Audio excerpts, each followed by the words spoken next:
The peaceful rise of humanity.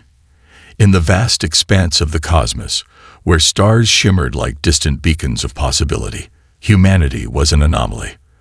While other civilizations thrived on conquest, power, and dominance, humans had chosen a path of peace and harmony. They inhabited a small cluster of worlds, planets carefully nurtured and cultivated to perfection. These were not just planets, but sanctuaries, places where humanity had learned to live in balance with nature, honoring the life that existed alongside them. Humanity's early history had been filled with the typical struggles of any species: conflict, survival, and the desperate battle for resources. However, over the centuries, something remarkable had happened. Humanity, unlike many of its galactic counterparts, had found a way to evolve beyond its primal instincts. The worst parts of their nature, greed, violence, and the thirst for power, were gradually eradicated through trial, error, and sheer determination. Over generations, they had mastered the delicate art of living in peace with one another, and their society had flourished. The humans built cities of extraordinary beauty, designed with nature in mind, where the boundaries between civilization and the environment blurred seamlessly. Towering structures rose like majestic trees, blending into the landscapes that surrounded them. The cities were more than just functional. They were living works of art. Every building, every road, every park was a testament to the humans' dedication to beauty and balance. These worlds were marvels of sustainability. Energy was generated from the most natural of sources: sunlight, wind, and the endless energy of their planets. No resources were wasted. Humans had learned the art of recycling and repurposing, ensuring that their ecosystems remained untouched and unspoiled by the march of technology. Their approach to agriculture was revolutionary. Crops grew in abundance, harvested with minimal disruption to the soil, and the animals they raised lived in harmony with the land. But beyond the physical structures and technological wonders, humanity's true strength lay in their culture. They had developed a society that emphasized self-reflection, creativity, and mutual respect. Rather than focusing on military might, humans turned their attention to the advancement of the mind and spirit. Philosophy, art, and scientific discovery were the cornerstones of their civilization. Every human was encouraged to pursue their passions, whether it be in the arts, medicine, or any field that contributed to the greater good. Over time, the human species achieved a state of self-sufficiency. They had learned how to harness the stars themselves, building ships capable of traversing the vast distances of space. However, unlike other species who saw the cosmos as a vast battlefield, humanity saw it as a canvas. They sought to explore the universe, not conquer it, bringing knowledge and culture wherever they went. The planets they colonized were transformed into beacons of hope and learning, places where peace and creativity flourished. Despite their technological advancements, humans were not a species of warriors. They did not build fleets to dominate or destroy. Instead, they built ships to explore and to learn. When they encountered alien races, they approached them not with weapons, but with open hands and an eagerness to understand. They had developed a reputation across the galaxy as a peaceful species, one that valued knowledge over power, harmony over conquest. Yet, in the vastness of space, peace was a rarity. The galaxy was home to countless species, many of whom thrived on war, domination, and expansion. Empires like the Druka had long used their strength and ruthless tactics to build vast territories and instill fear in their neighbors. They saw peace not as a virtue, but as a weakness to be exploited. The Druka Empire had heard of humanity, and from the stories and reports that reached their ears, the peaceful species seemed like easy prey. The Druka were a reptilian race, known for their immense strength, their cold-blooded nature, and their unyielding hunger for expansion. They had encountered many species over the centuries, crushing those who resisted and absorbing those who could be bent to their will. They saw no reason why humanity would be any different. The peaceful humans, with their advanced technology and artistic pursuits, were nothing more than an opportunity. The Druka saw an easy conquest in humanity's peaceful nature. They believed that their militaristic might would overwhelm the humans in a matter of days. The human race, after all, had no standing army, no weapons of mass destruction, no fleets of warships ready to defend their borders. How could such a species stand up to the Druka's might? Surely they would submit without a fight. And so, the Druka began their campaign. They dispatched an envoy to the human systems, demanding that humanity bow to their power and submit to Druka rule. The terms were clear. Either the humans would join the Druka Empire willingly, or they would be forced into submission. There was no room for negotiation, no space for diplomacy. To the Druka, it was a simple matter of power.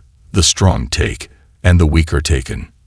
But when the Druka ambassador, a towering and imposing figure named Xerak, arrived at the human diplomatic halls, he was met with something entirely unexpected. The human ambassador, a woman named Alara, stood before him, not with fear or submission, but with quiet strength and confidence. She did not tremble before the Druka's intimidating presence. Instead, she spoke with calm assurance. "You are no longer welcome in our systems." Xerak was taken aback. This was not the response he had expected from a species that was supposed to be weak. How could they refuse? He had witnessed many species bend to the will of the Druka, their leaders falling to their knees in the face of power. And yet here was this human, standing tall, with no sign of fear. "We offer peace," Alara continued. "We offer understanding, but we will not bow to you. If you seek war, you will find no victory here." It was a bold statement, and it left Xerak speechless. The Druka had underestimated the humans in the worst possible way. They thought they could break them with their power. Instead, they had found a species with something far more dangerous: conviction. Humans had learned the hard way what war could do to a civilization. They had been scared by their own violent history, but instead of succumbing to it, they had evolved. And now, they would show the galaxy that there was a better way, a way of peace, of understanding, and, if necessary, of defiance. As Xerak returned to his fleet, confusion spread through the Druka ranks. How could the humans refuse them? They had no weapons, no defenses. What was it that made them so confident? The Druka would soon learn that humanity was not the easy target they thought them to be. In the quiet of the human worlds, a storm was brewing, one that would show the galaxy what true strength looked like. The Druka Empire's miscalculation. The Druka Empire, a massive and technologically advanced civilization, had long been known for its cold, calculating approach to galactic expansion. Their empire spanned several star systems, their influence stretching across planets and moons that had been conquered through sheer force. Their forces were organized, ruthless, and powerful. The Druka believed that strength was the only language understood by other species. To them, power and conquest were the highest ideals. The very concept of peace was foreign, something that could only be exploited. In the eyes of the Druka, humanity was nothing more than a minor annoyance. Their peaceful existence seemed like a facade, a mask hiding weakness. What species could possibly resist the might of the Druka military machine? They had witnessed countless conquests and subjugations across the stars, leaving a trail of destroyed civilizations in their wake. And yet, when the humans dared to refuse their demands, the Druka were left bewildered. They had expected fear, resistance, or even anger. What they didn't expect was the calm, unshakable strength of the humans. The refusal, however, was not simply a diplomatic gesture. It was a declaration of war. The Druka ambassador Xerak, though momentarily stunned by the response from the humans, quickly regained his composure. He understood the weight of the refusal. To refuse the Druka was to challenge them directly, and the Druka never backed down from a challenge. Within days of the diplomatic incident, the Druka began assembling their forces for a military campaign. They believed that the humans, with their apparent lack of military infrastructure and focus on peace, would crumble under their assault. The Empire's warships were massive, each ship a fortress in space, Hundreds of battlecruisers, carrier ships and destroyers were mobilized in preparation for what the Druka believed would be a quick and decisive victory. They gathered their most experienced fleet commanders, ready to crush the humans and force them into submission. "Prepare the fleet," Xera commanded. "We will not let this insult stand. Humanity will bend or break. The galaxy will understand that peace is an illusion, and that only the strong have the right to rule." The Druka had underestimated humanity in ways they could not comprehend. They believed their military might would solve everything. They had never considered that the humans might not be interested in fighting. They could not fathom that there could be another way to deal with conflict, one that didn't involve destruction. The humans had never been a species to fight unless absolutely necessary. Their strength came from their ability to build, to create, and to live in harmony with the world around them. They had no need for armies or battles. They had found peace within their own borders. And so, the Druka fleet set its course for the human star systems, confident that their immense firepower would be enough to reduce the peaceful humans to dust. The humans, however, were not idle. While the Druka prepared for their assault, the human response was as calm and measured as it had been before. Ambassador Alara, the human representative, had already sent out a message to the Interstellar Diplomatic Council. "We are not your enemies," she said simply, though her words carried the weight of centuries of peaceful existence. "But we will not submit. You are not welcome here." At first, the Interstellar Council believed that the humans were simply making an empty threat. They were a species that had no history of military conflict, no history of war. It seemed unlikely that the humans could pose any meaningful resistance against the Druka, let alone survive an all-out assault. The council debated the situation for weeks, with some members urging them to intervene, while others argued that humanity should be left to its own devices. But despite the quiet confidence of the humans, the Druka were already on the move. Their fleet arrived in the Centaurus system, the heart of humanity's space. The human colonies were peaceful, their planets filled with lush forests, towering mountains, and tranquil oceans. Cities, built with a sense of purpose and care, dotted the landmasses of the planets, each designed to blend into the natural environment. The Druka fleet arrived with a terrible silence. Their ships, sleek and menacing, filled the void of space, casting a shadow over the human worlds. The humans had made no attempt to fight, no attempt to resist. In the eyes of the Druka, it was a sign of weakness, and it emboldened their resolve. "Prepare for invasion," said Xeruk, his voice carrying an air of confidence. He believed the humans would scatter at the sight of his ships. After all, they had no weapons to fight back with. Their peace was a crutch, an illusion that would soon be shattered. But when the Druka fleet entered human space, they found no chaos. No burning cities, no fleets of defensive warships.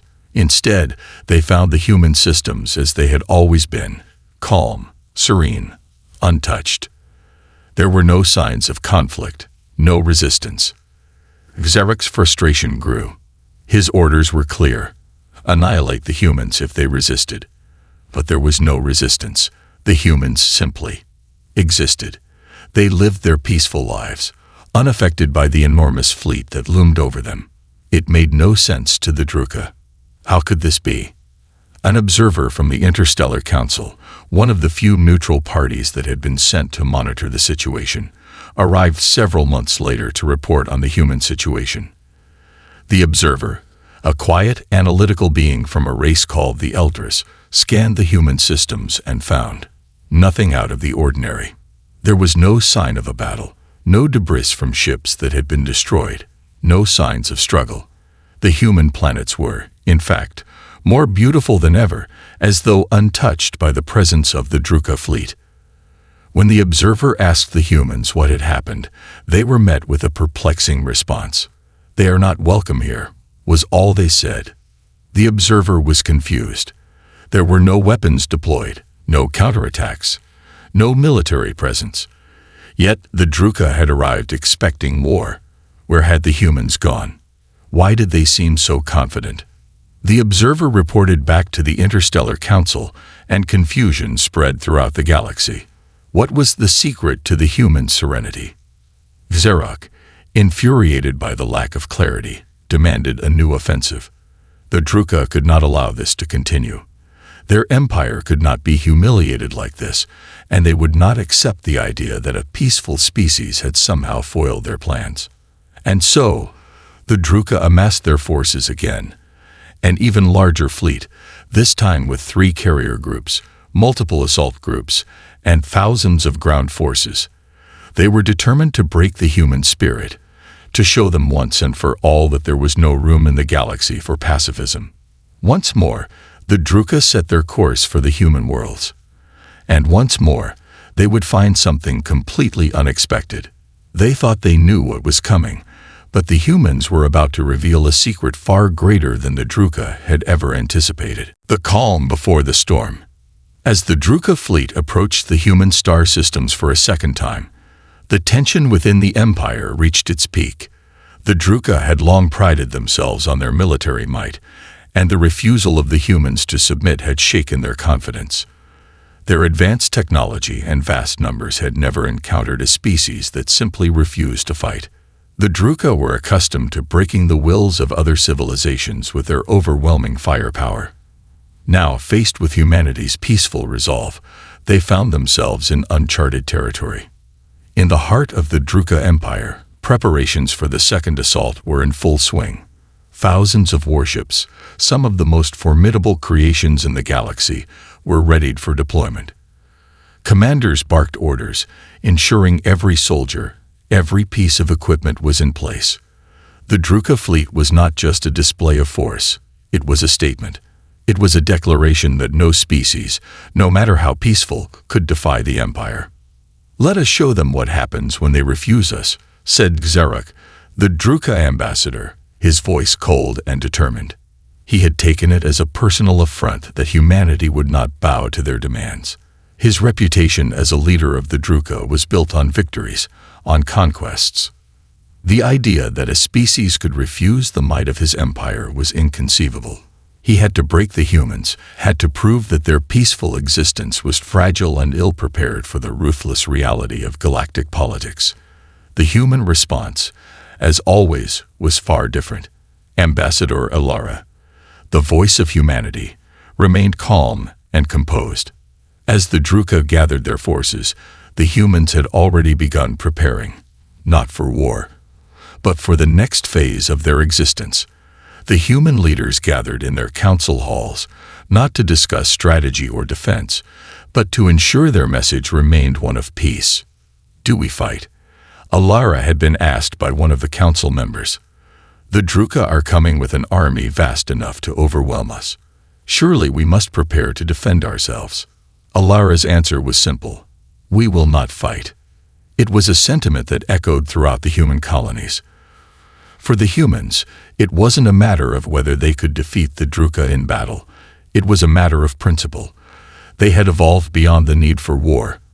They had built a civilization on the foundation of peace, and they would not abandon it now, even in the face of extinction. Humanity believed that there was always another way, another path to take.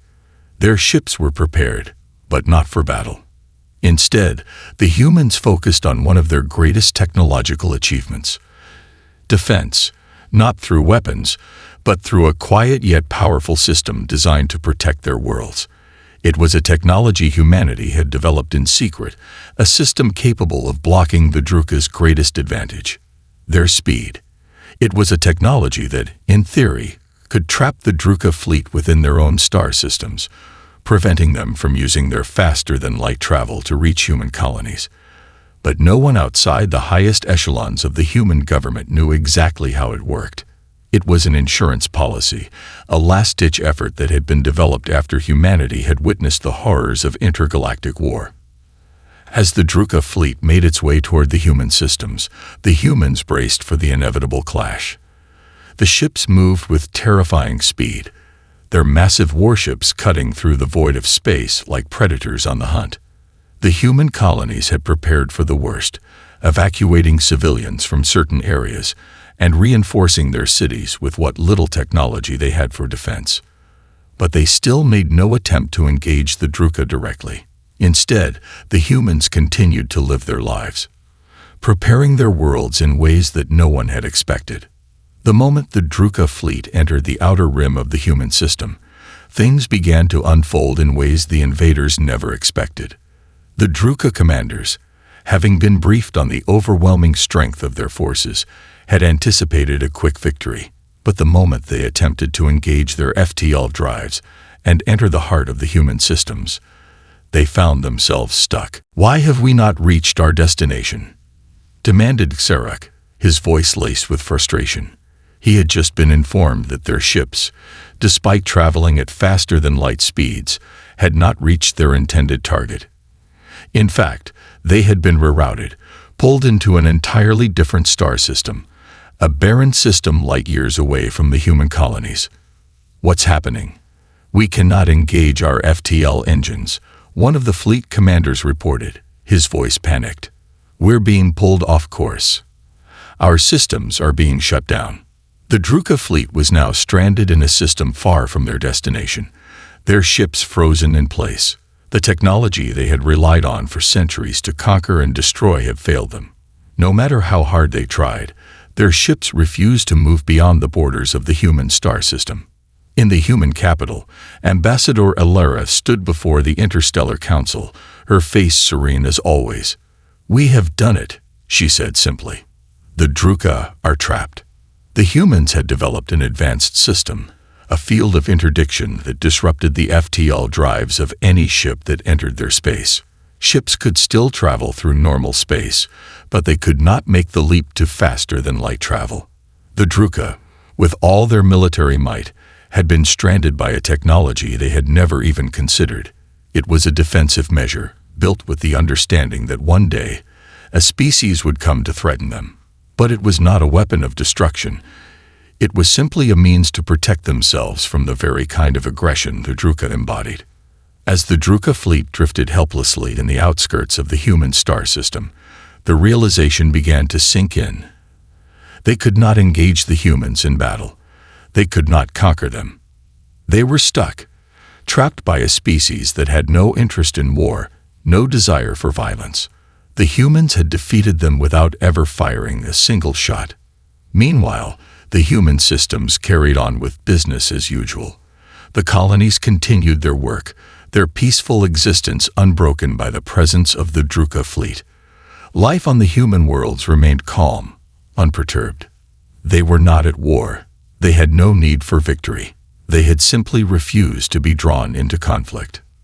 But the Druka, in their arrogance and disbelief, could not accept the reality of what was happening.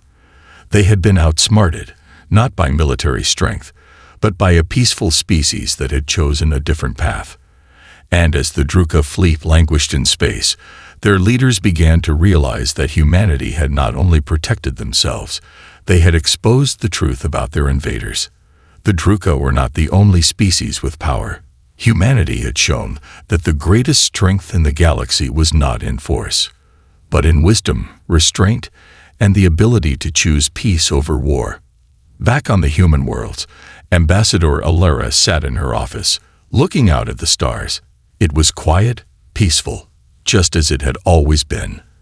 But she knew that the Druka would not give up easily. Their pride would not allow them to admit defeat. She only hoped that, in time, they would understand. The humans had no desire for war, only for peace. And if the Druka came to their senses, they would find a different path, one where both races could coexist, without the need for bloodshed. The storm, it seemed, was far from over. But the humans had proven one thing. They had the strength to endure, and the wisdom to choose a better way. The revelation of peace.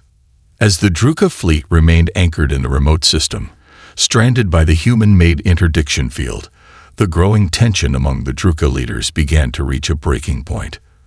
Xerak, once confident in the superiority of his empire, now found himself doubting everything he had known about the universe. For generations, the Druka had expanded through the stars, conquering worlds, subjugating species, and bending entire civilizations to their will. Their technology was unparalleled, their military power unmatched, and their ambition boundless. Yet here they were, unable to move or engage with the humans they had deemed weak. As the days stretched into weeks, the Druka fleet, a massive and imposing force of destruction, began to rot in place, unable to fulfill its intended purpose. In the past, the Druka had never once considered the possibility of being outmaneuvered, especially not by a species whose primary focus was art, philosophy, and peaceful coexistence. It was a bitter pill to swallow, and Zarek found himself growing increasingly agitated. But amid the uncertainty and frustration of the Druka fleet, a quiet realization began to form within the hearts of the human leadership. Ambassador Alara, who had stood firm in her resolve not to engage the Druka in battle, understood that the time had come for humanity to reveal the depth of their technological achievements and philosophy, something that the Druka could not yet fathom. The humans had not only protected themselves through their peaceful resolve, but had also hidden a far more potent tool, a tool that could change the course of galactic history forever. "We are not just defending ourselves," Alara explained to her council as they gathered in a secure chamber beneath the human capital. "We are giving them a chance to see a different path. We have shown the Druka that violence is not the answer, that peace is not a weakness, but they have yet to understand why we live the way we do. Our technology is not built to dominate, but to preserve peace and protect the delicate balance of the universe."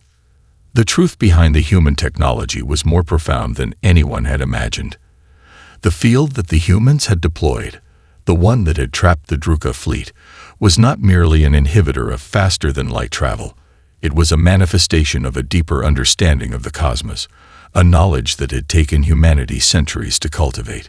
It was based on the concept of harmonizing with the very fabric of space itself, creating a field of energy that worked in unison with the natural forces of the universe.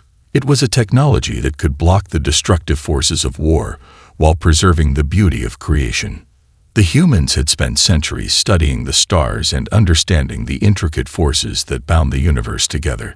Their greatest minds had discovered the delicate balance between creation and destruction, and in that understanding, they had created something extraordinary.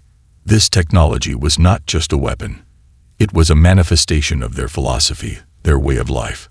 It was a reflection of their belief that war should never be the first option, that destruction should not be the natural order of things. Instead, humanity had found a way to impose their values on the universe itself, reshaping the laws of physics to create a peaceful and harmonious existence. "We must show them what we have learned," Alara said, her voice steady but full of purpose. "The Druka may not understand our way of life, but it is time we reveal to them the truth. It is time they know that peace is not only possible, it is the way forward."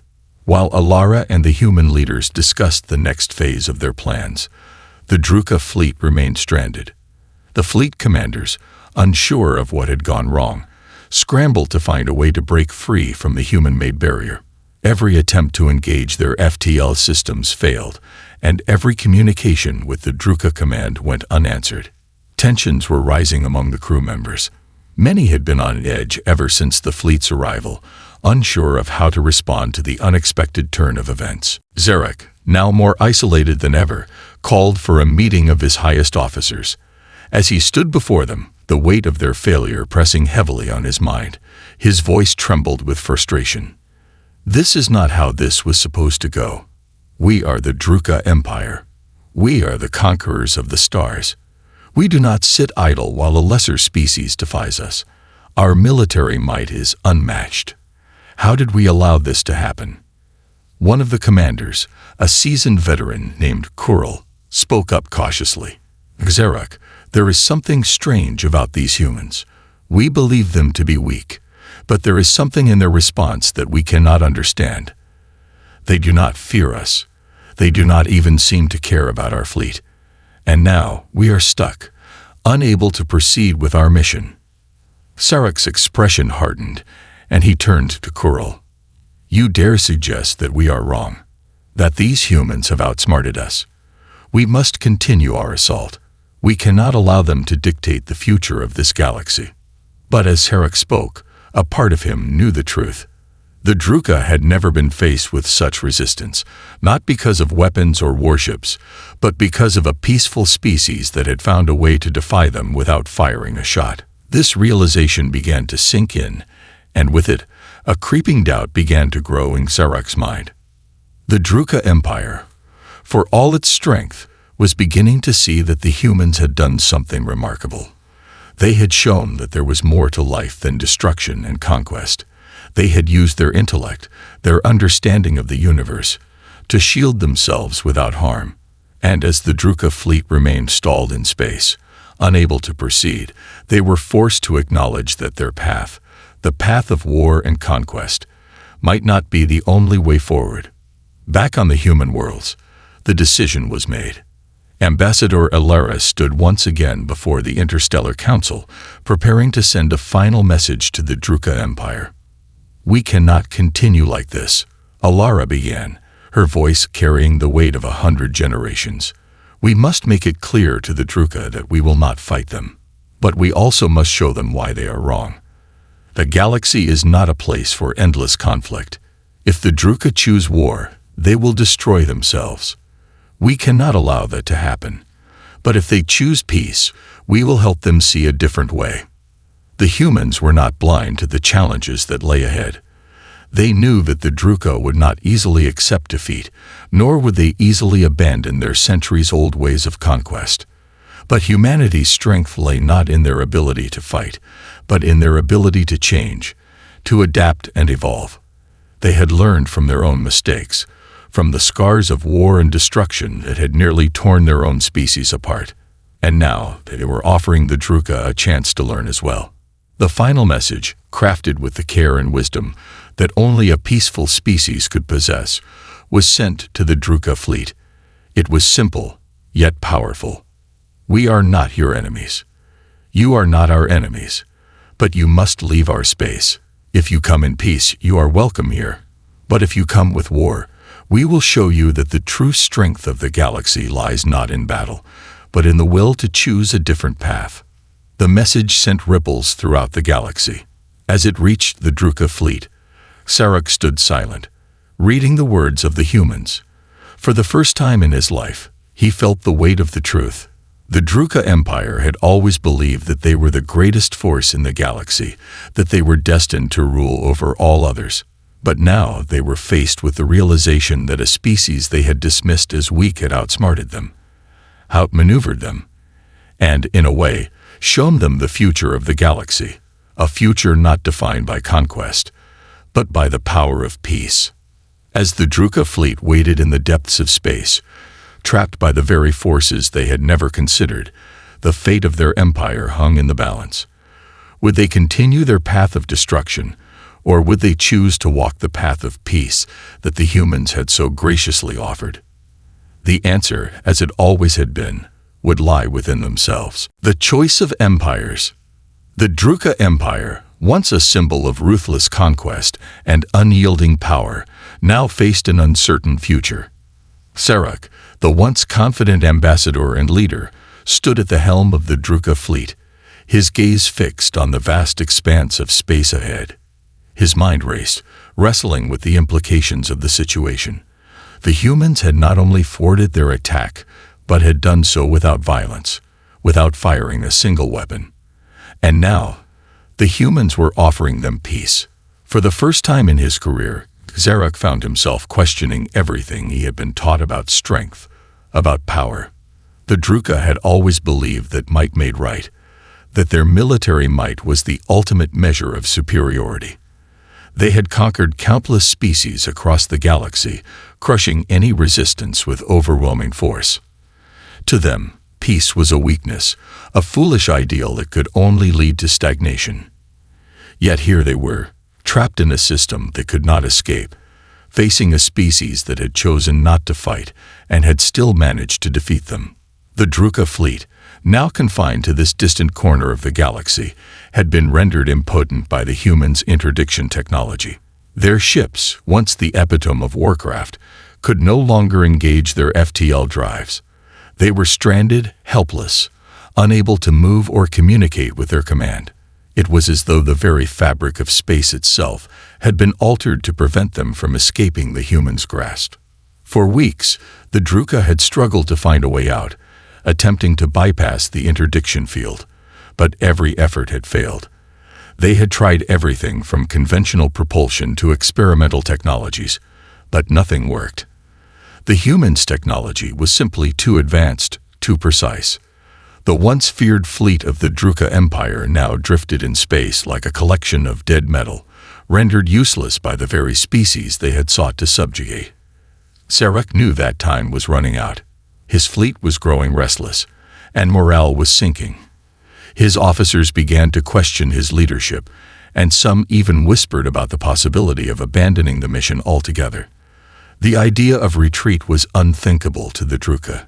It was a surrender, a sign of weakness that could never be allowed. But as the weeks dragged on, Sarek realized that there was little else they could do. Their forces were immobilized, their ships were crippled, and their pride was shattered. Meanwhile, back on the human worlds, the people continued their peaceful existence, unaware of the growing tension within the Druka fleet. Life went on as usual. Cities hummed with activity, fields were tended, and the arts flourished. The humans had not only built a society based on peace, but they had also created a culture that embraced curiosity, exploration, and self-improvement. They had long since discarded the notion of war as a way of life. Their technological advancements were aimed at understanding the universe, not conquering it. In the highest chambers of the human government, Alara stood once again before the council, preparing for what might be the final moment of their encounter with the Druka. "We have shown them what we can do," Alara said, her voice calm but resolute. "We have proven that we will not be intimidated, that we will not yield to their violence. But now we must decide what to do next." The council members nodded in agreement, their faces reflecting the gravity of the situation. The message they had sent to the Druka had been clear: leave humanity's space or face the consequences. But what those consequences would be was still unknown. Would the Druka continue their campaign of conquest? Would they abandon their ways of war and seek peace? Or would they try to destroy humanity to prove their dominance? "I believe," said Alara, "that the Druka will come to understand that they have nothing to gain by continuing this war. We have shown them that strength does not lie in destruction, but in the ability to choose peace." A council member named Terrace spoke up, his voice heavy with doubt. "But can we really trust them to make that choice? The Druka have been warlords for centuries. They have always believed that might makes right. How can we convince them to abandon their ways?" Alara looked at Terrace, her eyes steady. "I do not expect them to change overnight. But we are not offering them an ultimatum. We are offering them a chance to choose a different path. The question now is whether they will take it." Back in the Druka fleet, the mood was shifting. As the days passed, Sarek began to notice a subtle change in the way his officers spoke to him. There were no longer any demands for immediate action or calls for an all-out assault. Instead, there were quiet discussions about alternatives, about what might happen if they chose to abandon the fight. Even the most battle-hardened Druka officers began to question the wisdom of continuing their campaign against humanity. One day, as Tarek stood on the bridge of his flagship, he was approached by Kurl, the commander who had first expressed doubts about the mission. Kurl was an old and trusted officer, known for his battlefield acumen and no-nonsense attitude. But now, there was a weariness in his eyes. "Sarek," Kurl said, his voice low, "I have been thinking. We have spent so much time focusing on conquering and destroying that we have forgotten what it means to live, to create. These humans, they are not like us. They do not fight wars for power or glory. They fight for something else, something we do not yet understand." Sarek looked at Kurl, his mind racing. Could it be that the Druka were wrong? That there was a different way to exist in the galaxy, one that didn't rely on constant war? Could peace really be a viable option for his people? "I have heard their message," Kurl continued. "They offer us peace, But it is not a peace built on submission. It is a peace built on understanding. They are not weak. They are strong in ways we do not yet comprehend. If we continue down this path, we will only destroy ourselves. Our empire will crumble under the weight of our pride. Sarek stood silently, his thoughts turning inward. The realization hit him with the force of a cosmic revelation. The Druka Empire had always defined strength by the ability to dominate, to conquer, to destroy. But in doing so, they had forgotten what true strength really was. It was not in the ability to overpower others. It was in the ability to change, to adapt, and to choose a better way. Back on the human worlds, the decision had been made. Ambassador Alara sent one final message to the Druka fleet, one that would forever alter the course of galactic history.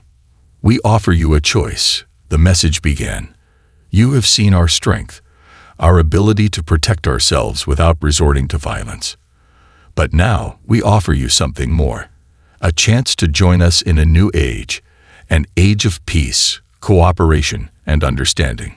We do not seek to dominate or destroy. We seek only to share what we have learned. If you come in peace, you are welcome.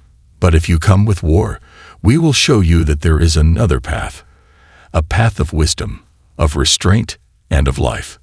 The message was simple, yet it carried the weight of centuries of human evolution. It was a message of hope, of a new future that could be built not on the ashes of war, but on the foundations of peace.